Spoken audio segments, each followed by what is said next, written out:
चालू कर दीजिए। हाँ, अब पंखुड़ी नंबर सहायक चक्कर आ गया। आजा तू कर दे बेटा। अब कौन सा आ गया? चलो मैं वैसे ही सुनो, मेरी सुनो, ये तो कर देगा। अब आ गया कौन सा? चक्र नंबर 2। अतः एक पुष्प कहाँ अनुकूलता की व्यापक परिधि में होता है या परास में होता है? एनसीईआरटी कह रही है। अतः बच्चों 3 चीज, अगर उसमें दल है तो दल का रंगीन होना। दल का क्या होना? जो परागण करता कौन होगा? मधुमक्खी होगी, तितली होगी, भमरा होगा, गुंजन पक्षी होगा, का निर्धारक होता है। इसके बाद उसमें उसके द्वारा मकरंद उत्पादित करना। दलों के द्वारा क्या उत्पादित करना? ये क्या सुनिश्चित कर देगा बच्चों? परागणकर्ता को क्या उपलब्ध कराएगा? भोजन। और बच्चों एक महक, माना कि पुष्प रात्रि को खिलता है तो चमगादड़ को क्या पता या भंवरे को क्या पता, केवल उसकी गंध से परागणकर्ता उसकी तरफ क्या होता है? आकर्षित होता है। अतः यहाँ दल नंबर 2 कौन सा? ये बच्चों अनुकूलता की एक व्यापक परिधि में होता है। अतः ऐसा करके एक पुष्प परागणकर्ता को अपने पास बुलाता है, क्योंकि पादपों में स्थानबद्धता होती है। पादपों में क्या होती है? अतः गैमीडो ट्रांसफर के लिए वो परागणकर्ता को बुलाता है।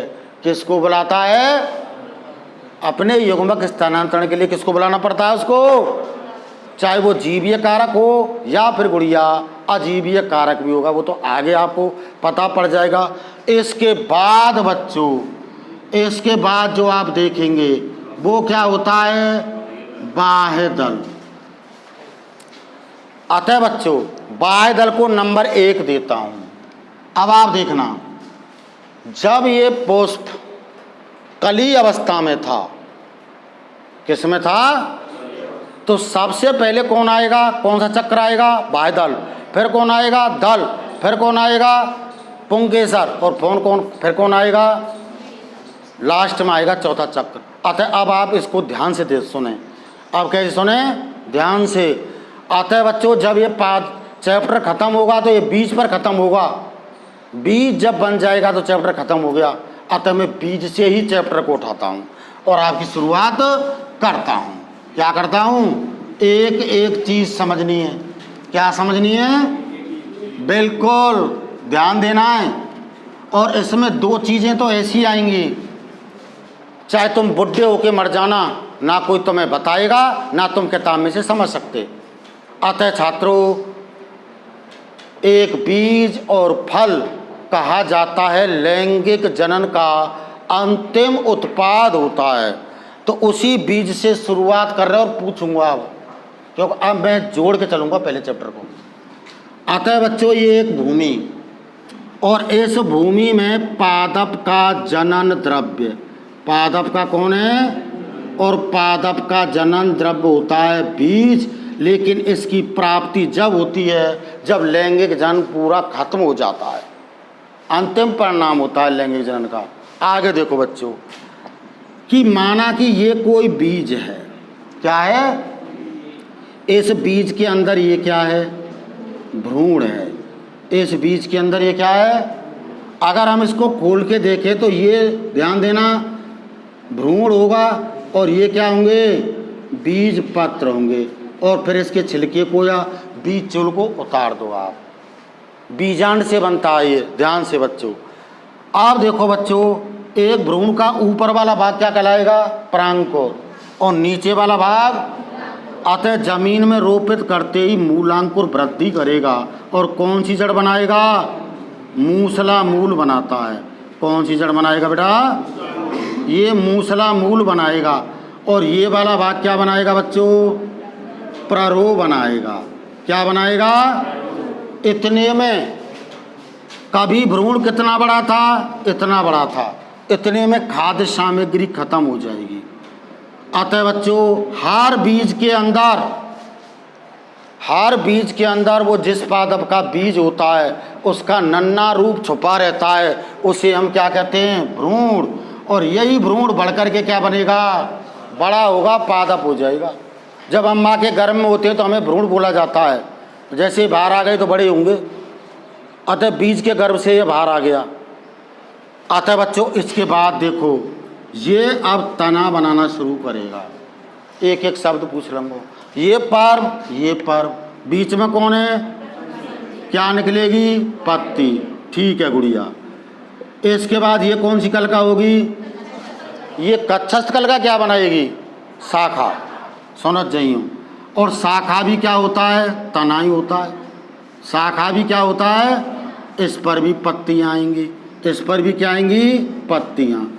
अतः एक पादप इस समय कहाँ है? बताओ फटाफट। अतः एक पादप इस समय अपनी कायिक प्रावस्था में है। किस में है? बिल्कुल बेटा करेक्ट। आगे देखो बच्चों ये वृद्धि करेगा और गुड़िया कच्छस्थ कलिका से क्या होता चला जाएगा? शाखित होता चला जाएगा। हो गया ना? अब ध्यान से बेटा, अब ध्यान देना है, बिल्कुल अब खतरनाक होगा। अब इसकी कौन सी अवस्था पूर्ण हो गई? अब ये कौन सी अवस्था में जाएगा? अब सावधान हो जाना, अब खतरनाक हो जाएगा। अब इसके बाद बच्चों अभी तक क्या बन रहा था? कच्छस्थ कलिका क्या बना रही थी गुड़िया? अभी तक कच्छस्थ कलिका क्या बना रही थी? शाखा बना रही थी और पौधे को शाखित कर रही थी, ब्रांचेज कर रही थी। लेकिन बच्चों इसके बाद जैसे ही पर्व आगे को जाएगा, जैसे ही पर्व कहाँ जाएगा? आगे को जाएगा। ये कौन सी कलिका है? कच्छस्थ। ध्यान दे। लेकिन छात्रों प्रकाश की अवधि दीप्ति कालिता कौन सी? और बच्चों तापक्रम से इन पत्तियों में एक हार्मोन बनेगा, जिस हार्मोन का नाम होगा फ्लोरिजन। को क्या नाम होगा? अतः बच्चों उस हार्मोन का नाम होगा फ्लोरिजन। होगा कि नहीं होगा? अतः बच्चों ऐसे में आपकी जो कच्छस्थ कलिका होती है, कौन सी कलिका होती है? ध्यान दीजिए। अभी तो शाखा ही बनाएगी। ये सबसे शानदार फाउंडेशन क्वेश्चन है इस अध्याय का। अभी तो क्या बनाएगी? ये शाखा। जरा पता पड़ जाएगा आपको। ये शाखा बनेगी धीरे धीरे क्या बनेगी? इसको अब शाखा नहीं कहते, ये पुष्प वृंत होगा। अतः बच्चों जब एक पादप जनन अवस्था में प्रवेश करता है वो सबसे पहले क्या बनाता है? पुष्प वृंत बनाता है। क्या बनाता है? ध्यान से धीरे धीरे बढ़ेगा, देखा जाइए। और कच्छस्थ कलिका जो होती है ये पुष्पीय कलिका में बदलेगी। इस पर आने वाली जो कच्छस्थ कलिकाएं, इस पर आने वाली जो कलिका होती है वो कैसी होती है? कच्छस्थ कलिका। कौन सी कलिका में बदल जाएगी? पुष्पीय कलिका में। किस में बदलेगी? जिसे हम फ्लोरल प्राइमोर्डियल कहते हैं। प्राइमोर्डियल कहते हैं। यानी जो सीड्स विभजोतक होता है ये पुष्पीय विभजोतक में कन्वर्ट हो जाता है। अब ये कलिका शाखा नहीं बनाएगी। अब ये कोई भी कलिका क्या नहीं बनाएगी? शाखा नहीं बनाएगी। अब ये कलिका क्या बनाएगी? पुष्प बनाएगी। क्या बनाएगी? और इस तरह से बच्चों अब पहले पुष्प वृंत आया, फिर किसका निर्माण हुआ? पुष्प का निर्माण हुआ। किसका निर्माण हुआ? फिर ये पुष्प बनते चले जाएंगे। सरसों में देखा है आपने? आगे देखो बच्चों। लेकिन सर ये पुष्प कैसे बना? हमारी समझ में ये नहीं आया। अब बड़े पर्दे पर देखिए, ये भी मैं आपको बता देता हूँ कि अब एक पुष्प कैसे बना। हर बच्चा ध्यान से देखिएगा क्योंकि वहाँ छोटा बोझ हो गया। क्या हो गया कि बच्चों जैसे ही पुष्प व्रंत गया तो बच्चों ये पुष्पासन में बदला, 1 2 3 4। अतः बच्चों इसमें ये पर्व होंगे। क्या होंगे? देखो, जब हम 11वीं क्लास में पढ़ते हैं तो गोथे सर ने एक परिभाषा दी है पुष्प की। गोथे सर ने पुष्प की एक क्या दी है? परिभाषा कि पुष्प एक रूपांतरित प्ररोह है। क्या है? अतः प्ररोह किसे कहते हैं? एक वह तना जिस पर पत्ती भी हों। क्या हो? अरे सर क्या बात कर रहे हो? हाँ बिल्कुल। तो देखो बच्चों, ऐसे नहीं, आ जाओ ऐसे ही समझा देता हूँ ज़्यादा सिंपल भाषा में। अतः ये प्ररोह कैसा है गोथे की परिभाषा से समझाता हूँ। कैसे समझाता हूँ? बहुत अच्छा समझ में आएगा। सामने देखेंगे सब बच्चे ब्लैक बोर्ड पर। सबसे खतरनाक पॉइंट है इस अध्याय का, एक पुष्प का निर्माण। क्या गुड़िया ई पर्व चलो, ई कौन चलो बहन? न्यांते, ये तुम्हें देखा नहीं। और इस पर्व पर ये कौन है? ई तो पर्व है, ई कौन है? पर्व संधि। इस पर्व संधि से पत्ती निकली। इस पर्व संधि से क्या निकलेंगी? शाबाश बेटा, चारों तरफ से पत्ती निकलेगी। क्या निकली? पत्ती। बिल्कुल ध्यान देना। फिर ये पर्व थोड़ा सघनित हुआ, पास पास आयो पर्व, और फिर इससे पत्ती निकली। अतः फिर पर्व संधि से क्या निकली? पत्ती निकली। चारों तरफ, दो तरफ ही बना सकता है अध्यापक। श्यामा, शाबाश, ध्यान से। इसके बाद पुनः पर्व बढ़ा। क्या बढ़ा? पर्व बढ़ा, और पुनः इससे पत्तियां निकली। पुनः इससे क्या निकली? पत्तियां निकली। ध्यान से, इन पत्तियों को अलग से दिखा देता हूं।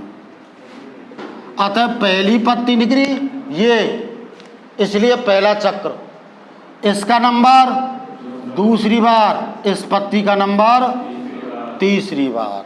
अब देखो बच्चों, फिर पर्व बढ़ेगा। फिर कौन बढ़ेगा?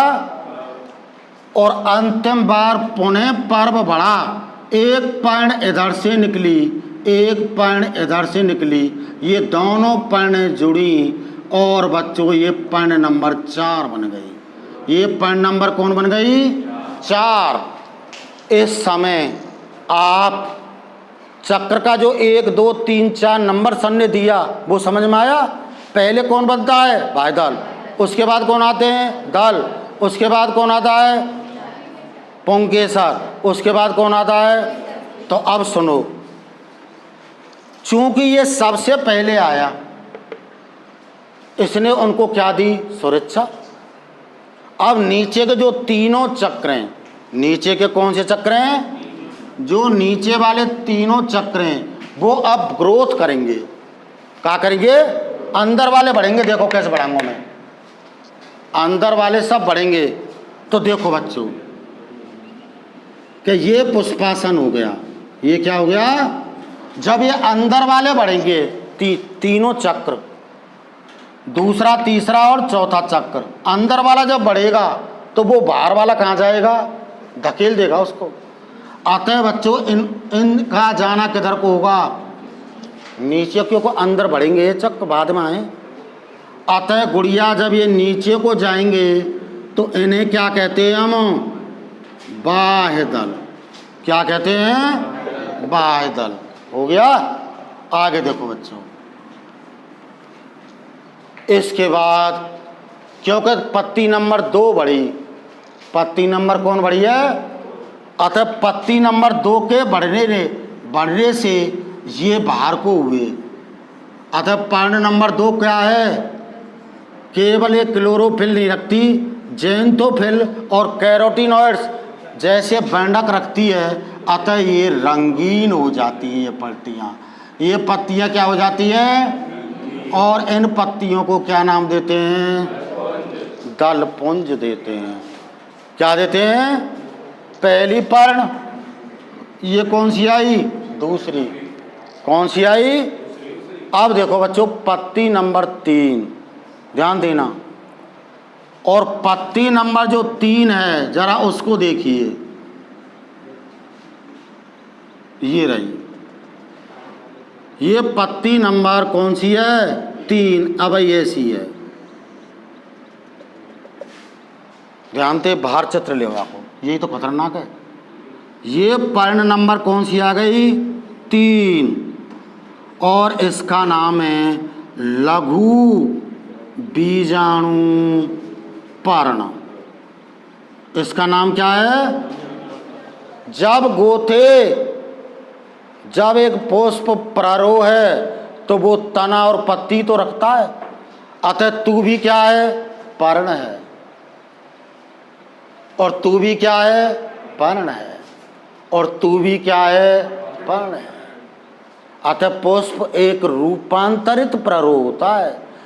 लेकिन बच्चों, लघु बीजाणु पर्ण अब क्या होगी? रूपांतरित होगी। क्या होगी? और रूपांतरित होने के बाद बच्चों ये इस रूप में आ जाएगी। ये अपना रूप बदल करके क्या नाम से जानी जाएगी? पुंकेसर। मात्र 3 दिन में जो लघु बीजाणु पर्ण है वो रूपांतरित होगी। अतः बच्चों पुंकेसर की रचना होगी। किसकी रचना होगी? पुंकेसर बनेगा। 1 मिनट। अतः बच्चों ये ऐसी नहीं रहेंगी, ये क्या होगी? आगे 4-5 दिन बाद, 4-5 दिन बाद क्या होगा बच्चों? ये लघु बीजाणु पर्ण रूपांतरित होकर के क्या बन जाएगी? पुंकेसर। अब क्वेश्चन पूछ रहा हूं, अतः पुंकेसर का पहला नाम क्या है? अतः पुंकेसर का पहला नाम क्या होता है? लघु बीजाणु पर्ण। शाबाश बेटा, हो गया। अतः लघु बीजाणु पर्ण थी, फिर कैसे बदल गई? पुंकेसर में। इकाई को क्या कहते हैं? पुंकेसर। और इसके गोल घेरे को क्या कहेंगे हम? पुमंग कहेंगे। इसके गोल घेरा को या चक्कर को क्या कहेंगे? और पुमंग किसका प्रतिनिधित्व कर देगा गुड़िया? नर जनन अंग का। किसका कर देगा? अब इंतजार करो। अब देखो बच्चों, चक्र नंबर 4 को देखिए। किसको देखिए? चौथे को देखिए। 1 मिनट, चौथे को देखना है आपको। कौन से को देखना है? चौथे। समझिए बच्चों, निक साफ कर दूंगा, इन्हें निक अच्छे समझा दूंगा। इन दोनों ने हटाई दूँ भाई, 2 बहुत है समझावे को। अब देखो बच्चों, अंत लास्ट की पत्ती आएगी। इस पत्ती का नाम क्या है? अब देखो, तुम्हें किस पर समझा दूं? बोलो, सरसों का फूल सबने ज़्यादा देखा होगा, तो बता दूं या मैं भी लाके बता सकता हूं ध्यान से। इस पत्ती का नाम क्या है? ध्यान से। अब सभी बच्चों को एक काम करना है बच्चों, ये सबसे खतरनाक चीज़ पढ़ाऊंगा मैं। प्लीज़ रिक्वेस्ट है आपसे, कभी मैंने ऐसे बोला नहीं होगा कि इस समय जो मादा जननांग को मैं पढ़ाऊंगा इस पर सभी छात्र प्लीज़ ध्यान दें कि इसका निर्माण कैसे होता है। तो बच्चों, मैं कहानी कहाँ से उठाता हूँ? देखो, जब आपसे कह रहा हूँ तो कोई ना कोई खतरनाक चीज़ है। बच्चों, कोई भी पत्ती निकलती हो, हमें इससे मतलब नहीं है। वो पत्ती तो प्रकाश संश्लेषण करेगी। तो कभी भी जो पत्ती निकलती है, ध्यान से बेटा, कभी भी पत्ती निकलती है, उस पत्ती के दोनों फलक एक साइड में होते हैं। कभी भी पत्ती जब निकलेगी तो उसके दोनों फलक कहाँ होंगे? एक साइड में। 1 मिनट। अगर किसी पत्ती को ए और बी, अब इस पत्ती को प्रकाश संश्लेषण करना है। क्या करना है गुड़िया? तो ये दोनों अलग अलग हो जाएंगे। कैसे हो जाएंगे देखो बेटा, 1 मिनट, ये दोनों अलग अलग हो जाएंगे बहन। बी अलग हो गया और ए अलग हो गया। ये दोनों फलक क्या हो गए, अलग अलग हो गए। और अब ये पत्ती तो करती है प्रकाश संश्लेषण, ये पत्ती तो क्या करती है, लेकिन छात्रों पत्ती प्रकाश संश्लेषण के अलावा जनन में भी भाग लेती हो। जब पत्ती प्रकाश संश्लेषण के अलावा जनन में भाग लेती हो तो ऐसी पत्ती को नंबर 4 गुरु बीजाणु पर्ण कहते हैं। ऐसी पत्ती को क्या कहते हैं, जैसे इसको क्या बोला था हमने। अब देखो बेटा ध्यान से, कि एक पर्ण इधर से निकली ना, इस पर्ण के दोनों फलक यहाँ हैं, ए और बी एक साइड में। कोई दिक्कत? माना कि बच्चों दूसरी पर्ण इधर से निकली, 2 पे समझा सके लोग बोर्ड पे, तीसरी होगी तो न्यू कर सके, चौथी होगी तो वित्तीय आ जाएगी। लेकिन सरसों में देख लो, सरसों में 2 ही पर्ण निकलेंगी। अतः क्या निकली है गुड़िया, 2 ऐसी पत्तियां निकली हैं जो ऐसे नहीं खुली, क्योंकि उन्हें क्या नहीं करना, प्रकाश संश्लेषण। और जो इनका शिखाग्र भाग होता है, कौन सा भाग पत्ती का, ये शिखाग्र भाग संयुक्त होकर के ऊपर बढ़ता है। पत्ती का जो शिखाग्र भाग है वो संयुक्त होकर के कहाँ बढ़ता है, ऊपर बढ़ता है। अतः बच्चों इस पत्ती में अब ये पत्ती बीजांड धारण करेगी। ये पत्ती क्या धारण कर लेगी, बीजांड। 1 मिनट, 1 मिनट देखना, क्या धारण कर लिया इसने, बीजांड। अब हमारी समझ में ये नहीं आ रहा कि ये गुरु बीजाणु पर्ण को आप क्या कहेंगे, अंडप कहेंगे। क्या कहेंगे, एक को क्या कहेंगे आप, वन को आप या तो अंडप कहेंगे या क्या कहेंगे, स्त्री केसर, या क्या कहेंगे, स्त्री केसर कहेंगे। क्या कहेंगे, गुरु बीजाणु पर्ण का नाम क्या हो गया, अंडप, या जैसे इसका बदला था लघु बीजाणु पर्ण को क्या हुआ, ध्यान दे बेटा। लेकिन जायांग की परिभाषा मैंने अभी नहीं बताई, मैंने बच्चों को पुमंग की बता दी है। पुंकेसरों के गोल घेरे को क्या कहते हैं हम, पुमंग कहते हैं। तो फिर जायांग जो होता है, क्या होता है, शब्द जायांग मादा जनन अंग का प्रतिनिधित्व करता है। तो जायांग क्या की परिभाषा क्या है, जायांग की परिभाषा बताएं बच्चे। जायांग की, ये कौन है, अंडप, ये कौन है, अतः अंडपों के गोल घेरे को, अतः छात्रों अंडपों के गोल घेरे को किसको क्या कहते हैं हम, जायांग कहते हैं। अंडपों के गोल घेरे को क्या कहते हैं, ध्यान से बेटा। लेकिन ये जायांग संयुक्त है, ये जायांग कैसा है, अतः इसे संयुक्तांडपी कहेंगे। टीएस काट लो इसकी ब्लेड से, जैसे हम ब्लेड से टीएस काटेंगे बच्चों, क्या काटेंगे, तो ये कौन आ गया, अंडाशय। ये अंदर कौन है, रेपलम। इसके बाद इस पर कौन लग रहा है, बीजांड। इसके बाद इस पर कौन लग रहे हैं, अतः ये दोनों कैसे हैं, संयुक्त। कैसे हैं, संयुक्त। इधर को देखो बच्चों। लेकिन माइस्चेलिया जो होती है, माइस्चेलिया का जो पादप होता है, किसका, माइस्चेलिया कहते हैं चंपा को। डेविल ट्री तीसरा नाम क्या होता है इसका, डेविल ट्री होता है। क्या होता है, अब पता नहीं अपने इलाके में नहीं, मैंने 3 नाम बता दिए। माइस्चेलिया में कुछ स्थिति अलग होती है, माइस्चेलिया में कुछ स्थिति कैसी हो जाती है, अलग। देखना समझ में आएगा, ध्यान दीजिए। कि ई पुष्पासन, ई कौन है? ई अकेली पत्ती, संयुक्त नहीं होगी, अकेली पत्ती, गुरु बीजाणु पर्ण अलग है, संयुक्त नहीं होगी। ई दूसरी कैसी है? अलग है। और गुरु बीजाणु पर्ण अपना क्या बना लेगी? अलग से अंडप या क्या बना लेगी? स्त्री के सर।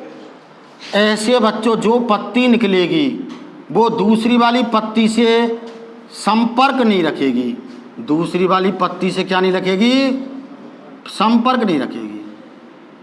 अतः ये कौन है गुड़िया? ये भी कौन है? अंडप है। कौन है? अंडप है। आगे बात समझ में? या तो अंडप कह सकते हैं या क्या कह सकते हैं? स्त्री केसर। अतः प्रत्येक अपना अलग अलग होगा। अतः यहाँ स्त्री केसरों के गोल घेरे को क्या कहते हैं? जायांग। अतः लेकिन ये जायांग कैसा है? ये जायांग कैसा है? अतः ये जायांग वियुक्ता अंडपी है। कैसा है? ये वाला जायांग कैसा है? पृथक है। हर अंडप कैसे एक दूसरे से आइसोलेट है। एक अंडप से दूसरा अंडप कैसा है? आइसोलेट है, यानी वियुक्त है। इसे क्या कहेंगे हम? वियुक्ता अंडपी अंडाशय। अतः आपको क्वेश्चन आ सकता है। क्वेश्चन क्या आ सकता है कि संयुक्ता अंडपी अंडाशय और वियुक्ता अंडपी अंडाशय क्या होता है? तो देखो बच्चों, इसमें देखिए, दोबारा समझिए कि ये आपका कौन हो गया? पुष्पासन। कौन हो गया? और इस पुष्पासन पर आपकी ये निकली एक पत्ती, निकलाई बेटा, लेकिन ये पत्ती ये आ गई। ध्यान दीजिए, गुरु बीजाणु पर्ण या पत्ती को नाम, ये प्रकाश संश्लेषण नहीं करेगी। और बेटा इत्ते निकली तो यू का है? गुरु बीजाणु पर्ण। और इत्ते निकली तो यू गुरु बीजाणु पर्ण और वित्ते निकली, लेकिन ये चारों परस्पर कह गई, जुड़ गई। या पत्ती ने अपने अंदर बीजाणु धारण कर लियो, या पत्ती ने अपने अंदर का धारण कर लियो? बीजाणु। और संयुक्त है गई, और संयुक्त है का बना ली? वर्तका। लेकिन सभी की वर्तका और वर्तकाग्र कितनी होगी? एक। लेकिन यहाँ सभी की वर्तका और वर्तकाग्र कैसे होंगे? पृथक होंगे। यहाँ कैसे होंगे? अतः बच्चों संयुक्ता अंडपी अंडाशय जो होता है उसमें दोनों अंडप कैसे होते हैं? संयुक्त। अतः परिभाषा यहाँ अंडपों के गोल घेरे को क्या कहा जाता है? जायांग कहेंगे। और जायांग की इकाई को क्या कहेंगे हम? जायांग की इकाई को क्या कहेंगे? तुम हट जाओ, आराम जाते हो। जैसे पुमंग की इकाई का हो पुंकेसर, अतः जायांग की इकाई का होगी? स्त्री के, रुक जाओ ने, अंडप होगी। क्या होगी? अंडप। लेकिन बोर्ड में गलत नहीं है, बोर्ड में अंडप और स्त्री केसर। अतः यहाँ फाउंडेशन के लिए बोर्ड में गलत नहीं है, यहाँ स्त्री केसर कहना ज़्यादा अच्छा है और यहाँ अंडप कहना ज़्यादा अच्छा है। हालांकि आप स्त्री केसर और अंडप, इसको भी अंडप कह सकते हैं और उसको भी क्या कह सकते हैं, ले थोड़ा सा क्या है इसका अंतर है। अतः गुड़िया जायांग की इकाई क्या होती है? अंडप। और एक अंडप के कितने भाग होंगे? 3। अंडाशय, वर्तका, वर्तकाक। अंडाशय, वर्तका और वर्तकाक। अतः बच्चों पुष्प की जो कृषि होती है उसे फ्लोरिकल्चर कहते हैं, जो पूरे विश्व में होती है। कहाँ होती है बच्चों? और यूँ जब कोई की मौत होती है तब भी पुष्प चढ़ाए जाते हैं, और किसी की शादी होती है तब भी क्या होता है? पुष्प चढ़ाए जाते हैं। अतः कल से नर जन्नांग शुरू हो जाएगा।